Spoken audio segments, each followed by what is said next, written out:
लैला ने अपनी अच्छी नेचर का इज़हार करते हुए और उसका मुज़ाहरा करते हुए उसने अपने सास ससुर को भी जाकर अपने घर लाने की कोशिश की, क्योंकि वो समझ रही थी कि उसका शौहर जो है कैस वो बहुत अपसेट है और माँ बाप की से अलग होकर वो परेशान है कि वो अकेले हो गए हैं। लेकिन उसके माँ बाप ने चूँकि बात नहीं मानी और फिर जब उसको पता चला कि उसकी वालदा की तबीयत ठीक नहीं है तो वो जाकर उनको अपने घर ले आई। लेकिन जब अब उसके कैस के वालिद की तबीयत ख़राब हो जाएगी और वो चूँकि दोनों अकेले हैं तो कैस उनको भी लैला और कैस उनको भी अपने घर ले आएंगे। अब आने वाली किस्तें और भी ज़्यादा दिलचस्प होने वाली हैं, क्योंकि जब दोनों लैला और कैस दोनों के माँ बाप इस घर में मौजूद होंगे और दो मुख्तलिफ़ तबके के लोग, मुख्तलिफ़ अंदाज़ के लोग उनको बुज़ुर्गों को किस तरह से ये हैंडल करेंगे, लैला और कैस। और अब यहाँ पर इनकी समझदारी का सबूत होगा और फिर पता चलेगा कि लैला जो थी उसकी नीयत ख़राब नहीं थी और वो सब गलती जो कि उसी पर डाल दी गई थी वो उसमें इतनी कसूरवार नहीं थी। और इस ड्रामे में रिश्तों की बहुत ज़्यादा अहमियत जो है वो बताई गई है और दिखाई गई है। हकीकत इस हद तक दिखाई गई है कि बुज़ुर्गों का एहतराम किया जाना चाहिए और बच्चों को उनके बुज़ुर्गों के फ़ैसलों का के मुताबिक अपनी ज़िंदगियों को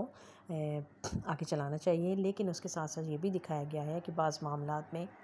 बुज़ुर्गों को भी थोड़ी सी लचक दिखाने की ज़रूरत होती है कि वो सिर्फ़ अपने से छोटे जो बच्चे हैं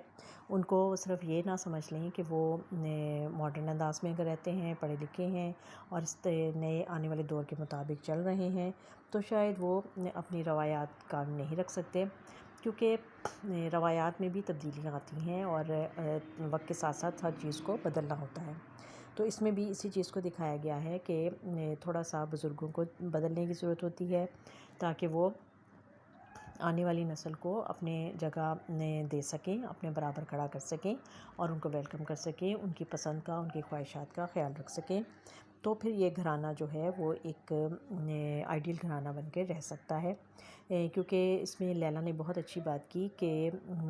जो रिश्ते थे, पुराने रिश्ते थे, उनमें दीमक लग चुकी थी। वो सिर्फ़ माँ बाप के खौफ से बाज़ बच्चे जो हैं वो अलग होने का तसव्वुर नहीं करते या इज़हार नहीं करते, लेकिन अंदर उनकी जो दुश्मनियाँ पल रही होती हैं वो आखिर एक ना एक दिन बहुत बुरे अंदाज में सामने आती हैं और उस चीज़ का ज़्यादा नुकसान होता है। उससे ये ज़्यादा बेहतर होता है कि आप खुशी खुशी अपने अपने अलग अलग अपने घरों के सिलसिले कर लें और अपने आप को प्यार, एक दूसरे से प्यार मोहब्बत से मिलें, इज़्ज़त से मिलें, एक दूसरे की मुश्किलात में उनका साथ दें और वो मोहब्बत जो है वो बरकरार रहे।